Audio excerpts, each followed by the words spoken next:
Salut tout le monde, c'est Jinji. On se retrouve pour du RPG Week saison 2, épisode 13, excusez-moi, version longue. Donc qu'est-ce que le JDR en 2025? Est-ce la même chose que quand vous avez commencé? Qu'est-ce qui a changé? Qu'est-ce qui devrait changer? Alors, je vois le JDR comme énormément de choses. C'est un média, c'est un moyen d'expression, c'est un hobby, c'est un jeu social, c'est un moyen de partager quelque chose en commun, une expérience qu'on ne va pas partager avec les autres. Et mon rapport avec le jeu de rôle, c'était en fait avoir l'impression d'avoir découvert quelque chose que je connaissais déjà, mais dont il restait beaucoup de choses à apprendre, puisque certains autres hobbies qui empruntaient des choses ça et là avaient, comment dire ça, des limitations vis-à-vis de ce qu'ils allaient proposer.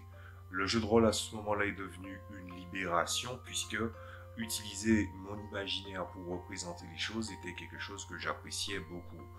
Après, à grande échelle, s'il faut parler du jeu de rôle, qu'est-ce que c'était avant, au moment où je l'ai découvert, donc aux alentours de 2009-2010, c'était un moment où le jeu de rôle indépendant avait commencé à poser il y a beaucoup de théoriciens du jeu avaient commencé à poser des bases de game design et à re-questionner certaines choses. Il y avait beaucoup de consommateurs sur les forums que je visitais par rapport à ça, ce qui fait que ça a montré en fait une facette du jeu de rôle où le game design était mis en avant et en même temps il y avait une espèce de volonté de représenter une expérience personnelle encore plus personnelle.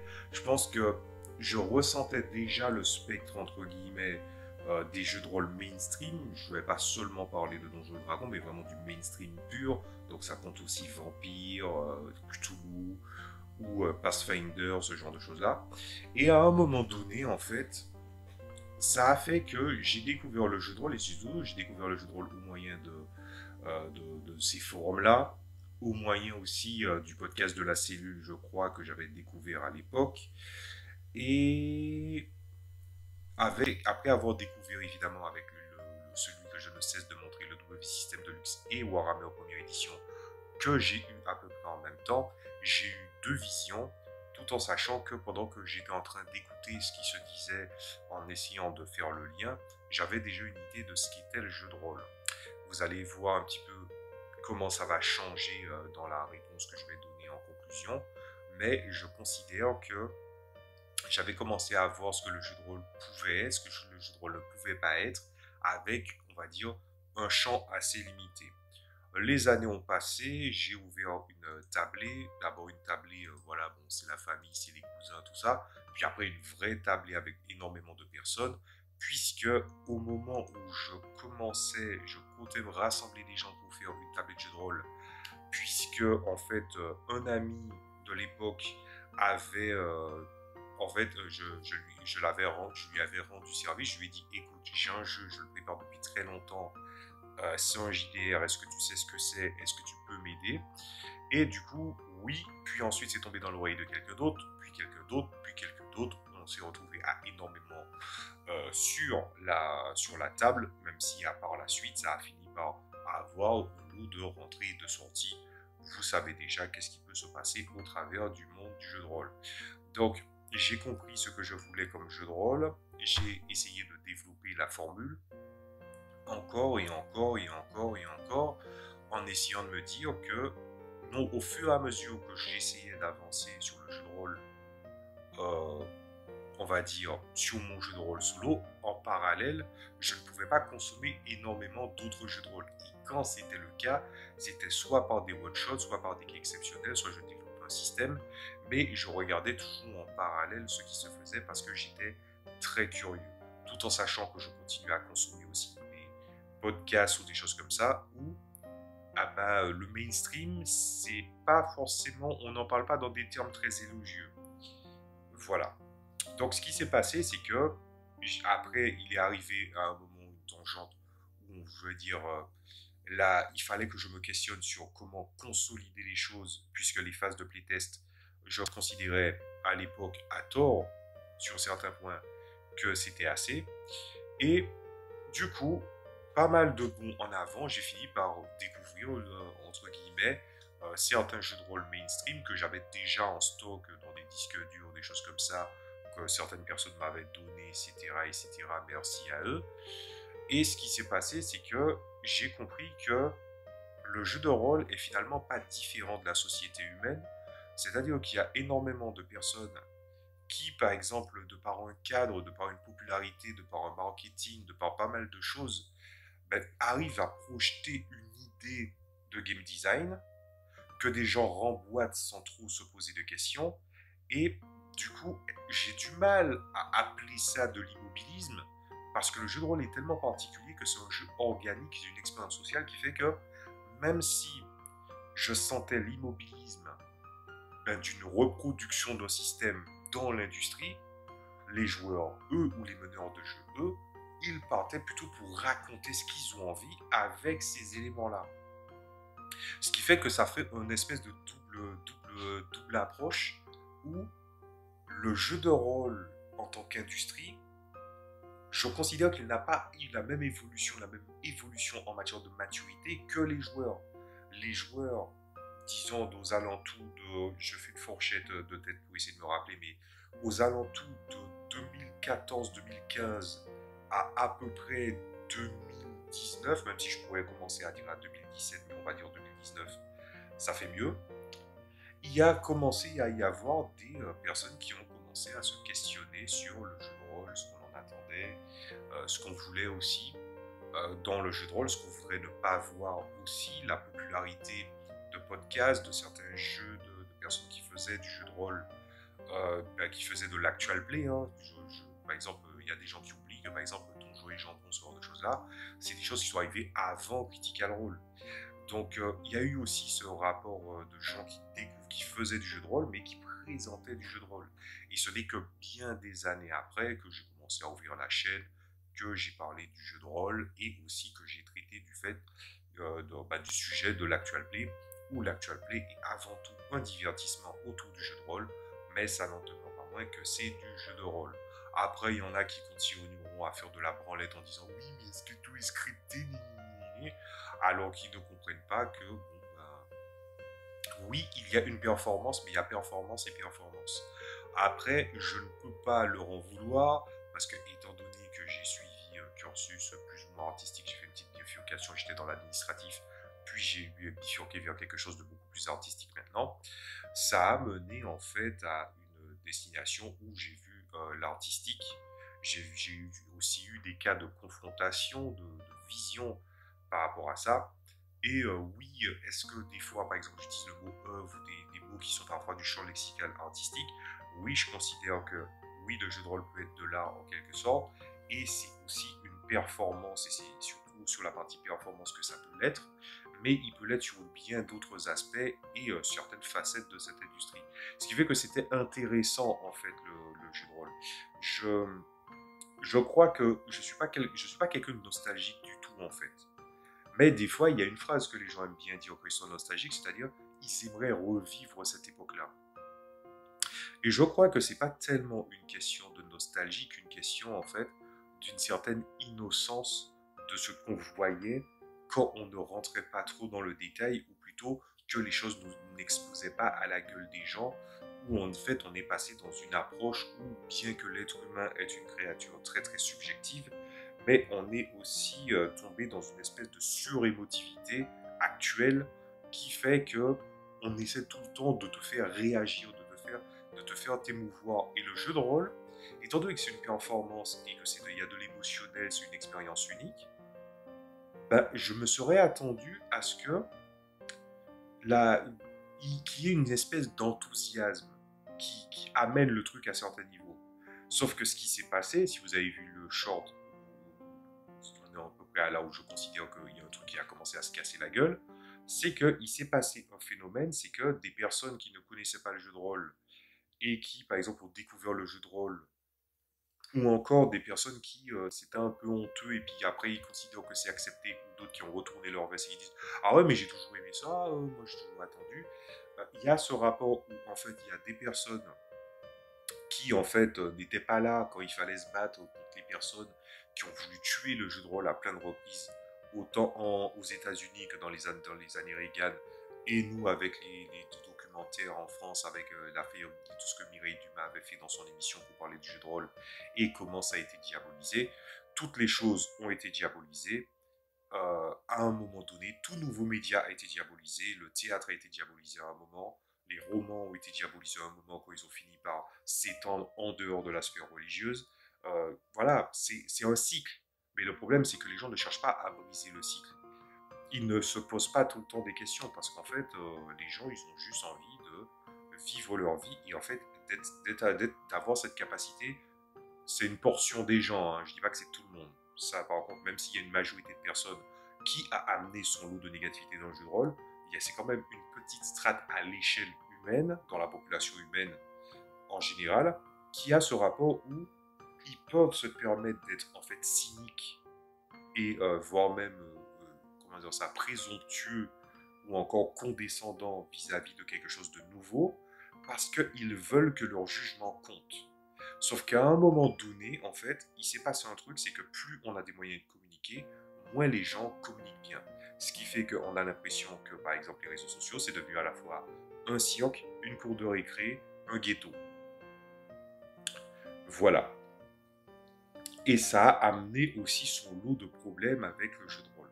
Chose que je vais probablement expliciter ou des sujets que je vais traiter dans des vidéos ultérieures. Et donc, pendant ce parallèle-là de cette évolution et de cette tournure négative, qu'est-ce qui s'est passé? Ben, il y a des moments où j'ai découvert certaines choses. Certaines choses sur moi, certaines choses sur mes joueurs, certaines choses sur ce que je voulais montrer, et aussi de comment j'embrassais la créativité.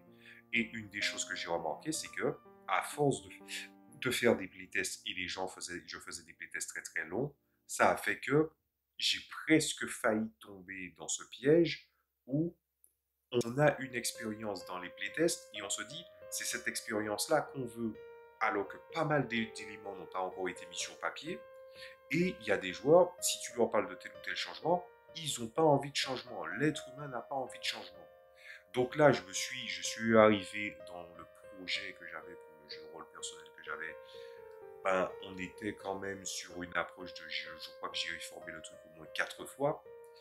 Et ben, je dirais que la dernière fois, c'est plutôt la bonne, puisque on va le voir par rapport à ce que j'ai dit au début, que j'ai commencé à voir que le jeu de rôle a commencé à changer. Et le jeu de rôle, qu'est-ce que c'est devenu en 2025 après tout le parcours? Alors, moi, évidemment, je vais parler à toutes les échelles. Alors déjà, l'échelle des joueurs.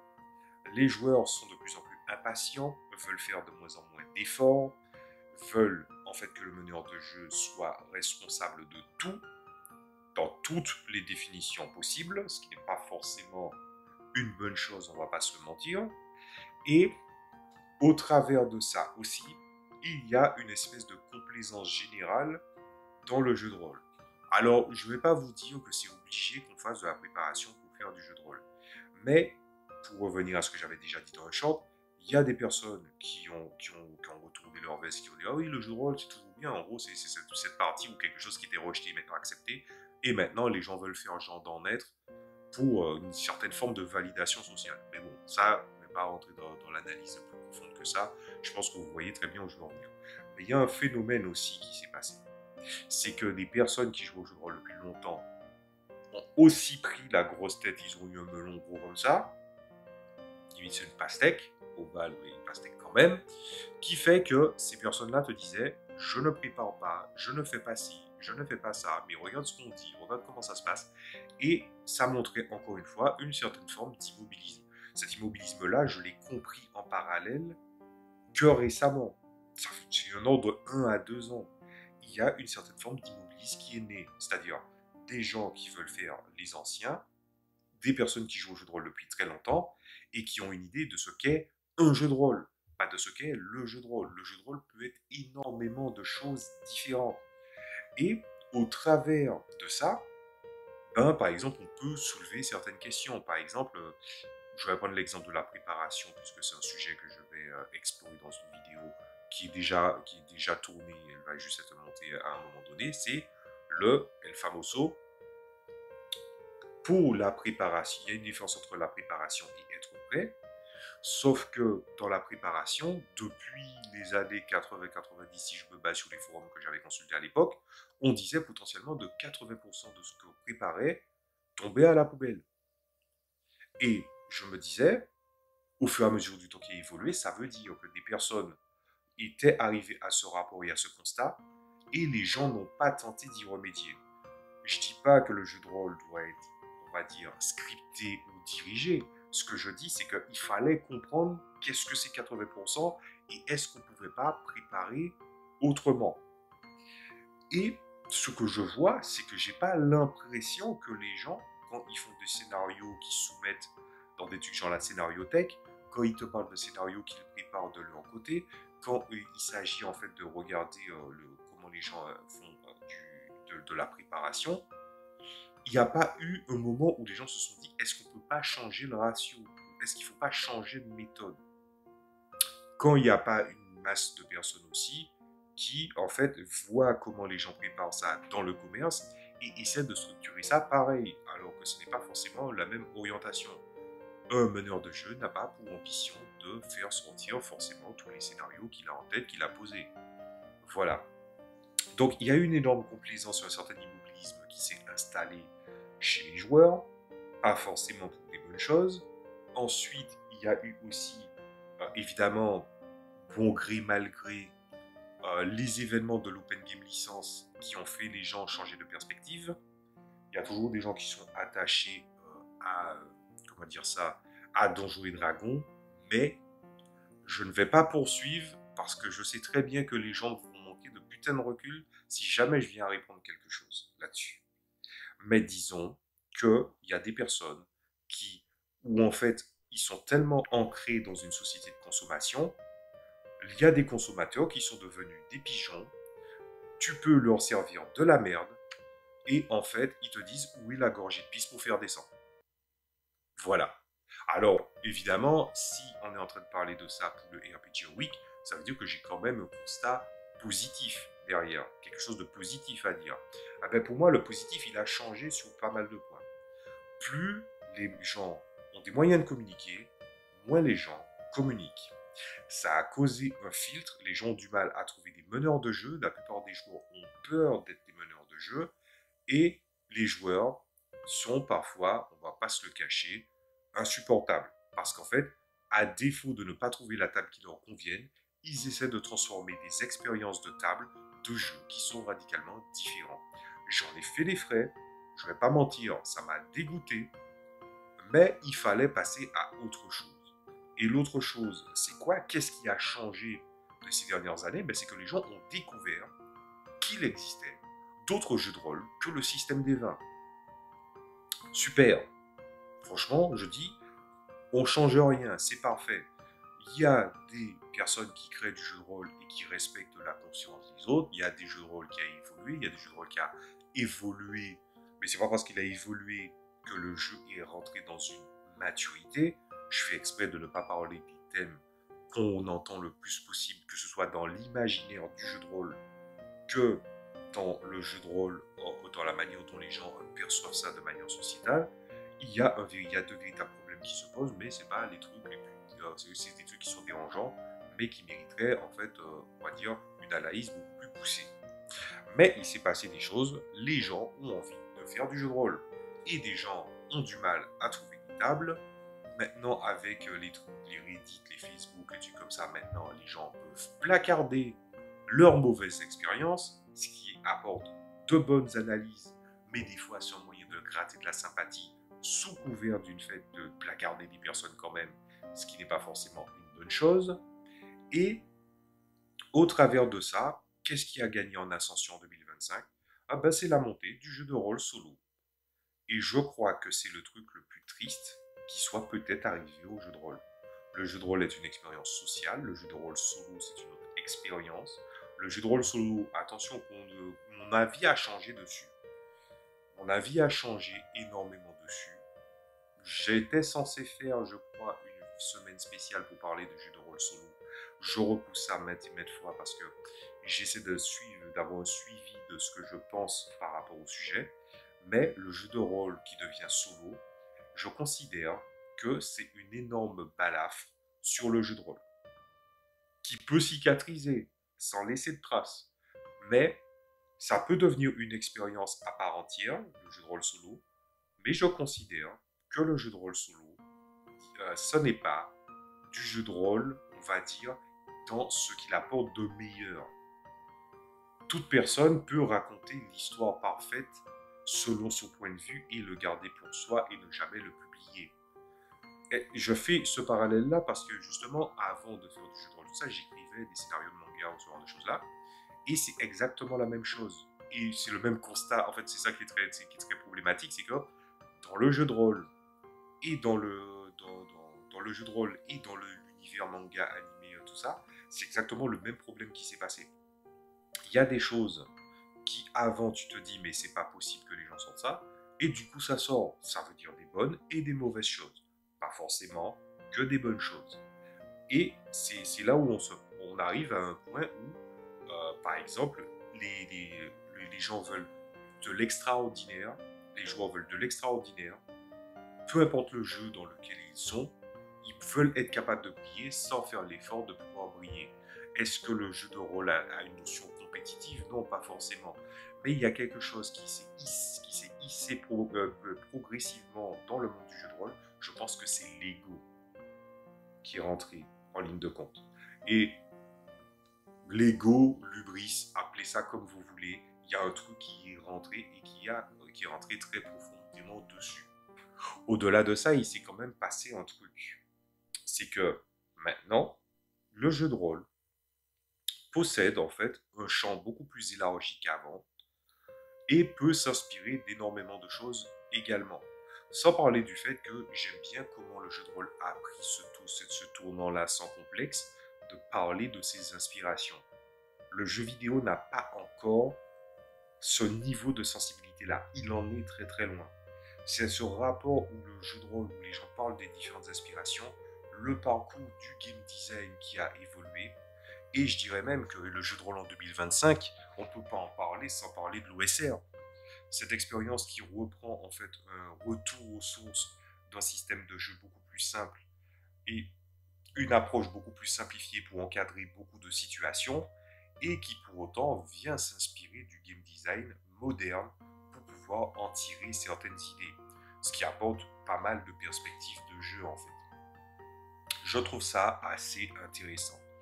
Donc après tout ce que j'ai probablement dit là jusqu'à présent, en conclusion quoi, le jeu de rôle c'est mieux, c'est pire, qu'est-ce qui a changé, qu'est-ce qui devrait changer? Bah, du coup, je vous ai expliqué, je vous ai déjà expliqué les choses. Donc, qu'est-ce qui a changé? Je pense que j'ai à peu près dit. Mais est-ce que c'est la même chose que quand j'ai commencé? Non, c'est pas la même chose que quand j'ai commencé. C'est différent. C'est pas meilleur, c'est pas pire, c'est différent. Déjà, de par ma manière de consommer le jeu de rôle, ouais, ma manière de consommer le jeu de rôle a changé également. Je fais du JDR en solo. Et je ne considère pas que c'est honteux ou quoi que ce soit. C'est juste, je trouverais ça honteux si je ne faisais que du JDR solo. Donc, dans cette approche-là, je me dis, ok, quand jouer ma table, quand je serai dans une situation où je pourrais faire du jeu de rôle, ah ben je ferai du jeu de rôle.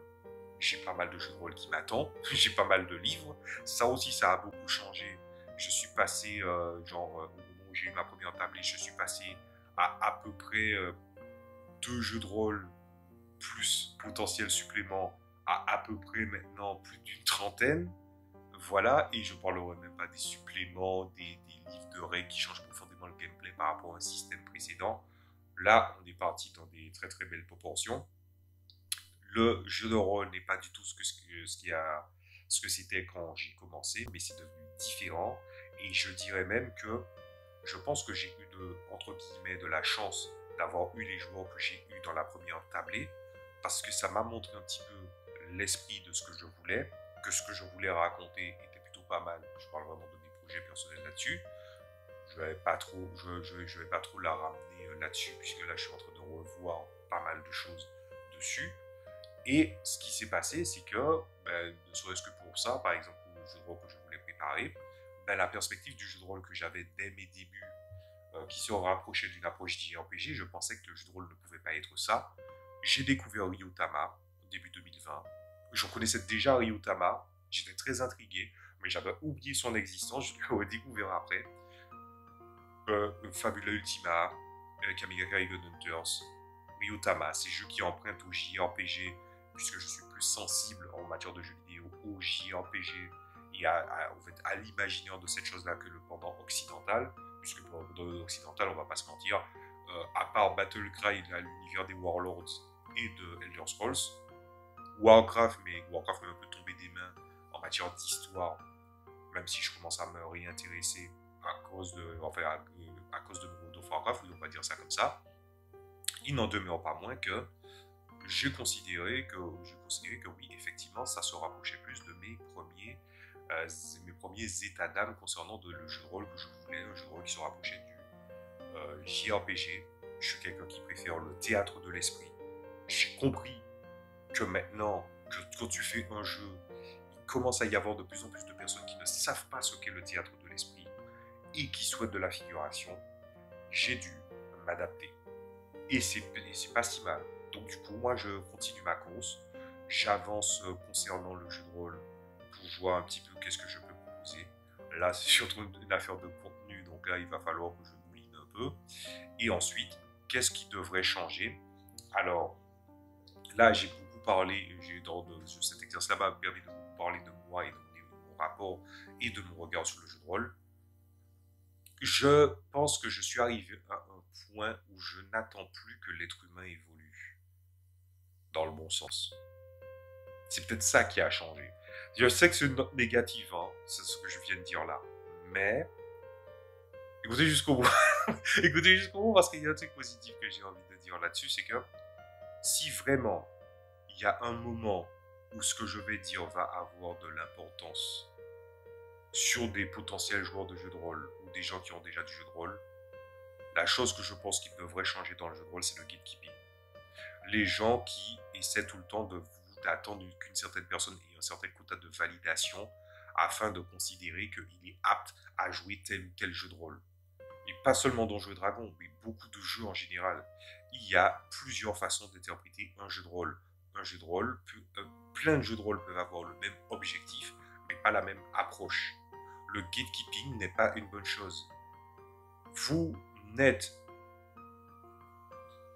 J'essaie de vraiment mettre ça en forme. Vous ne faites pas ce qui est bien pour le jeu de rôle. Vous voyez que je galère? Vous ne faites pas ce qui est bien pour le cœur du hobby en rejetant les gens. Le jeu de rôle, c'est un truc très social. Ce qui veut dire qu'il y a des appels et des rejets.